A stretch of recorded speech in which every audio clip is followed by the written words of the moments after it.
Hello and welcome.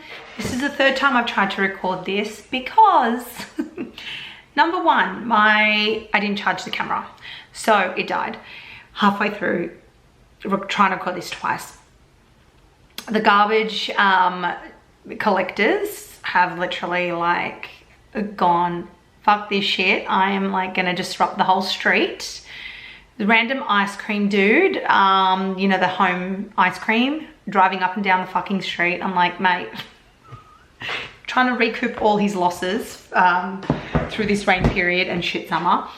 And then the one neighbor has been flirting on the phone, and then the other neighbor's cutting the grass.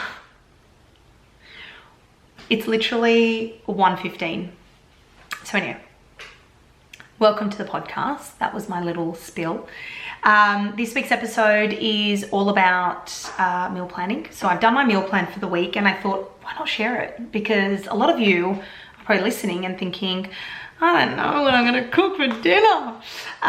So I figured, let me talk you through my process and let's hope that my camera doesn't die halfway through this. And yes, I can't charge it while I am on it. So I've done my meal planner and I've done my shopping list, and so there is obviously a video copy of this, you know, of this episode on YouTube, but I know a lot of you listen to it because we are busy and who has time to sit down and watch me babble. However, I will let you know what I'm doing, so you know what the frick I'm holding up into the camera. So I've got two shopping lists. I'm holding one up and it's just a general grocery shop list, and the other one is a meal planner list. Just cheapy Kmart ones, nothing fancy. I'm OG. I love the traditional pen to paper. I can scribble, I can tick, I can shove things around. It's just me. If you're a digital person, I'm sure you can apply this in your own way on however platform. I will give you some tips for those of you that are like me and like pen to paper.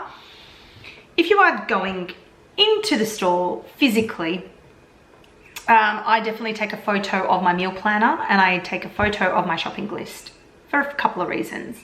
Number one, the meal planner, because sometimes I'll see something like some corn or whatever it is and be like, oh, it's not on the list. Will this go with what I'm making? And sometimes I forget what's on what's on the meal planner. So that's number one, why I take that picture. And number two, with the shopping list, I take a photo because sometimes if I'm going in and out of different supermarkets, I've lost the list, or I've forgotten it at home for whatever reason. Or like once I spilt coffee over the shopping list and I couldn't read what was on there. So it's just sort of like a backup. And don't forget to delete the images because it just adds on to your camera roll. So first things first, I've done a whole podcast on meal planning and how I do. It's like one of the OGs. I love meal planning for a few reasons, as you all know. A, I'm used to it. B, it helps me not have to worry and think what the hell I'm gonna cook for dinner every single effing night. It allows me to use up, can you hear the ice cream guy? Again, give it up, mate. Now I want ice cream. It allows me to use up things that I have in the freezer. It allows me to reduce wastage. It also helps me stay sane. I know some people, friends of mine, are like, well, I don't really cook every night like you, Marilyn. Not every night, but most nights of the week. I only cook like random, and sometimes like things will go off. And I'm like, that is fine. I would recommend people who are sort of like that, listen to my podcast episode on your pantry and building up, you know, like what I kind of keep in my pantry, because you can definitely make some amazing meals using pantry staples, and that way you don't have to worry about going out just for one or two ingredients, and just gives you ideas on the delicious things that you can make by just having stuff on standby in the pantry. So that's that.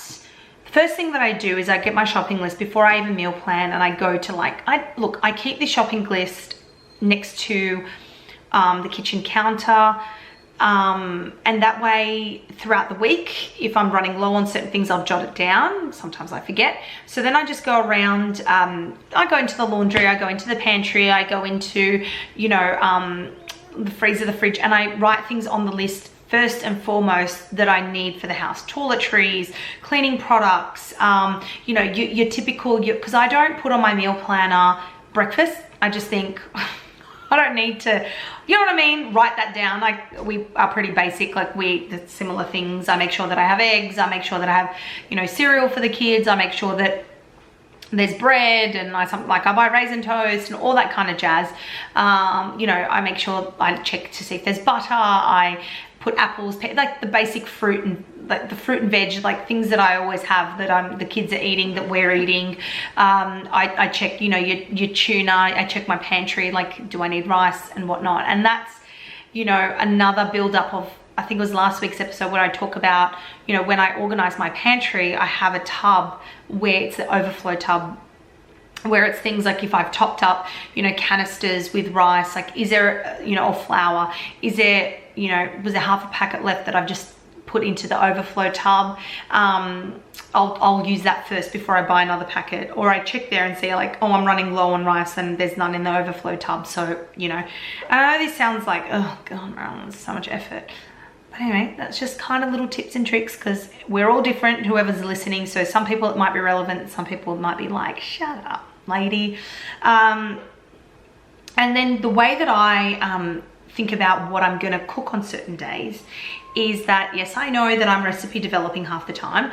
I don't recipe develop every day. There are some days that I'm just using stuff that I've got in the freezer and just shoving it in the oven. But I would encourage, you know, for those of you that work late every day, for those of you that have children that are doing extracurricular activities that you don't have time to stand, you know, at the stove and, for example, cook a risotto, they're the days that you definitely can meal plan using things that you might have in the freezer. So let's say on, you know, a day where you have a bit more time, you've decided you want to make your own bolognese and it needs 3 hours to simmer, or whatever it may be, right?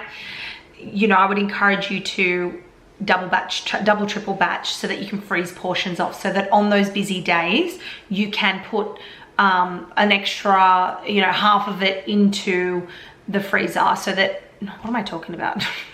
You double or triple batch so that you can, you know, freeze portions off, so that you can use on those busy days where you know that you can just defrost and boil through some pasta and you're good to go. On those other busy days, you might be like, right, well, I'm going to make something super quick and easy. It might be a quick pasta. It might be, you know, it could just be toasties, but you might factor in a few different ingredients or protein to make it, you know, extra, or like have a salad next to it, whatever it may be, right? So they're the days that when I look at, you know, I know, for example, my Mondays and Thursdays are my short days.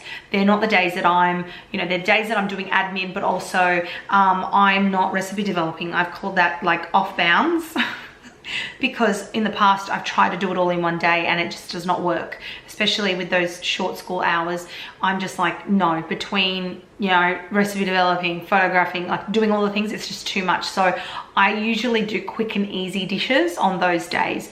You know, I might do, like, for example, here I am going to recipe develop this, but well, I've got to test it again, but it's a brown fried rice, and I thought it's really easy, so I'm going to use microwave brown rice. You know, so I'll use that, so that'll cut my cooking time in half. And also, generally when I make fried rice from scratch, I'm using not stale, but rice that's being cooked a day or two beforehand.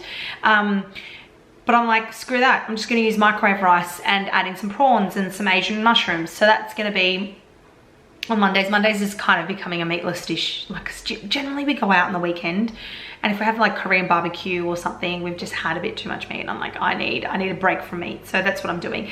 Tuesday and Wednesdays is generally recipe developing days for me, so they're my longer days. So they're my days, it might be for you, your at home days.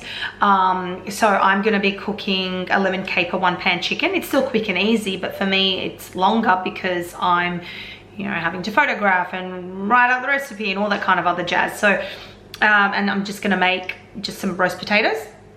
Next to it, maybe just a green salad. Wednesday, I actually have some kofta. I make kofta from scratch. So I've got that actually in the freezer, which is a great thing to do. Things like chivapis and kofta, if you're making my recipes, they are great to just double, triple batch and put in the freezer. So I'll just defrost that the night before. I'm gonna make my dill green bean rice with broad beans. I know that some of you have seen me make it here and there, so I'm going to recipe develop that, and a Persian eggplant side dish. So that's Wednesday. Thursdays are generally been my sushi nights. We get kind of takeaway that day. My husband has his little, like, he goes out with his mates, so he's not eating at home, and I'm knackered. It's a short day. I'm like, you know what? I'm gonna get some sushi, some Karash chicken for my son who doesn't eat sushi. Weirdo. And then, yeah, so that's easy for me. So that's an easy breezy day. It's my heavy admin day, so I don't have to worry. Or you could, you know, sometimes I'll have something in the freezer. I'll just, you know, I sometimes pre-crumb, most of the times pre-crumb my own chicken. I'll bake that in the oven, maybe just some rice, salad next to it. And then Friday, I'm actually gonna be doing, I've recipe developed it, but I've got to test it. So I always kind of do it twice before I release it to you guys. It's my sticky Asian lime ribs with like rice and an Asian cabbage salad. And Saturday, well, we're out Sunday and Saturday, I'm going to do a smoky bacon pasta. I've already written this one up and I'm testing it again to share with you guys. So yummy. I've got pasta in my pantry. I've got some bacon in the freezer. Defrost that. I put a little bit of cream, some spices, some spinach, and it's good to go. So they're the kind of dishes that I am making for the week ahead. I definitely will encourage you always to meal plan, stock up your pantries, double batch where you can, shove shit in the freezer. You know, for those busy nights, I am going to be making some extra stuff, like maybe I've got some tofu. I'm going to make a tofu stir fry, maybe with some rice noodles for my lunch for the week. That's something that can be, you know, reheated well. It's super delicious. I can add, you know, some tin tuna to that for my lunch for the week. If there's any leftover protein from dinners, incorporate that. Some chimichurri that I can lather on eggs in the morning. So that's what's on the menu. I always love to hear if any of you have cooked my recipes, if you have any ideas, some suggestions, some feedback. Please contact me. You can DM me, you can email me. All the links to everything is in the show notes below this, or whatever platform you're watching. I link everything up, but please don't hesitate to reach out. I love hearing from you guys. I meal plan because I think it's such a time saver. It helps me stay organized. I'm not eating, you know, chicken every single night of the week, because I just feel like we all go, or chicken or pasta. That's like where we all kind of go when we're thinking of quick and easy go-to meals. It helps me maintain like a balanced, like quote unquote balance, that word, so whatever, but balanced meaning, you know, I'm getting a bit of red meat during the week, I'm getting a bit of chicken, I'm having what, like we have pasta once a week generally, you know, a vegetarian dish, something like, it helps me make sure that I've got stuff in the fridge or the freezer that the kids will eat, especially on nights that I know that they're not going to eat certain dishes, you know, so it just really helps. And I encourage anyone that isn't big on cooking all the time to still meal plan, and definitely listen to, there is a podcast episode on my pantry, stocking up your pantry staples. I give lots of suggestions and ideas in that episode as well. For the